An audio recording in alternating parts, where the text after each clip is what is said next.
Alexis Sanchez was the brink of a move to Pep Guardiola's all-conquering Manchester City side. But rivals Manchester United were waiting in the wings with a huge financial package, committing £180 million over 4.5 years to tempt the Chilean to Old Trafford. Sportsmail's Mike Keegan takes you through the twists and turns of a remarkable transfer gazumping. Alexis Sanchez was on the brink of a move to Manchester City before the move was hijacked. He was indeed deadline day. To be precise, City have actually been on Sanchez's trail for a long time. Often, calls between Ivan Gazidis and Ferran Soriano would end with the City executive asking his Arsenal counterpart if Sanchez was available.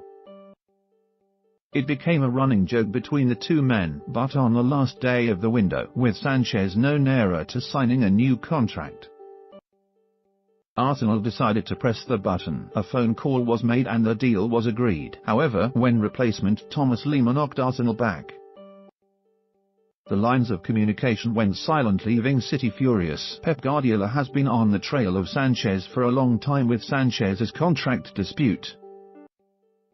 He did. On January 11th, the Belgian said the following: "He's a very good player. When he comes, he will add something to the team. To be fair." De Bruyne then went on to issue a disclaimer: "Obviously we will see what happens in this transfer period," he said. "If a good player comes to us, that is better. If he doesn't come, we do it with the team we have regardless."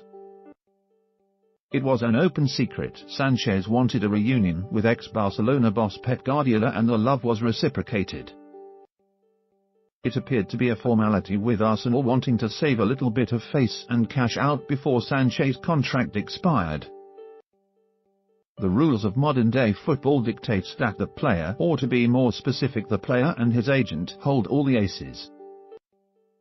Sanchez and his representative knew that, while negotiations were ongoing between the clubs, at £30 million a player of his quality was an absolute steal. And so, with a whiff of interest from across town, they started issuing demands, as revealed by Sportsmail. United's need for a creative, attacking player was well known. They had issued a memo to certain agents telling them they were on the lookout for fullbacks and a playmaker in this window, and it did not go unnoticed. Jose Mourinho showed an interest and Sanchez started issuing increased demands, enough to make your eyes water. Wages off the charts at £27 million a year, a signing-on fee of around £20 million, an agent's fee of more than £10 million, and on top of all that, £30 million to Arsenal. City began to ponder whether Sanchez was worth it. The club have been working towards sustainability. Gone are the days of them blowing everyone else out of the water, as they did following the Abu Dhabi takeover in a desperate, ultimately successful bid to bridge the gap to the elite before financial fair play kicked in. The figures began to not make sense and the behavior of Sanchez's agent, Fernando Felicevich, began to grate. The 28-year-old was initially keen to play for City and work under Guardiola. There are other factors at play here. City knew that if they paid Sanchez what he was asking for, it could unsettle the likes of De Bruyne and co., who may want the same. Potentially, it would open a door to a world of financial pain and derail what promises to be a season for the ages at the Etihad Stadium. The player's age, at 29, also came into play. The feeling that this was not the right move for the club began to spread among the offices of the City Football Academy. At that money, United can have him, was the consensus. While they would never say it in public, there was also a feeling that, far from leaving them with egg on their faces, United's sweep will serve only to underline what some see as a scattergun transfer policy since the departure of Sir Alex Ferguson.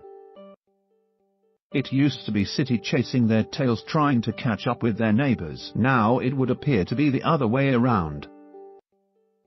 The general consensus at City was that they were happy not to match United's price for getting all of the above. Sanchez is a fine player. To get fine players, you have to pay, and even with the demands and if you put the expiring contract aside, The figures involved are reflective of the player's value in this ludicrous world we live in. The fact that it is one in the eye for those on the other end of the Mancunian way will not have escaped attention at Old Trafford. But Ed Woodward will see this as a great opportunity to show a public display of backing for his manager following all the recent speculation over his happiness, or lack of it, in his role. City were wary of unsettling their current top players by paying Sanchez a huge amount. There is a school of thought that would have you believe that the only reason United bought the Armenian was to grease the wheels for Paul Pogba, who has the same agent in Mino Raiola. I am not so sure. Jose Mourinho has given the player ample opportunity to prove his worth, and it appears as though he is now ready to admit his mistake on this one. They are incredibly keen to get Mkhitaryan out of Old Trafford, and a swap with Arsenal makes sense. Henrik Mkhitaryan has not done enough to make Jose Mourinho want him to stay. Pencil April 7th in your diary. In fact, don't, because it will get moved for television, but make sure you keep that weekend free because City v United at the Etihad needs no added edge. If the move goes through, and it appears as though it is now a formality, it will get one.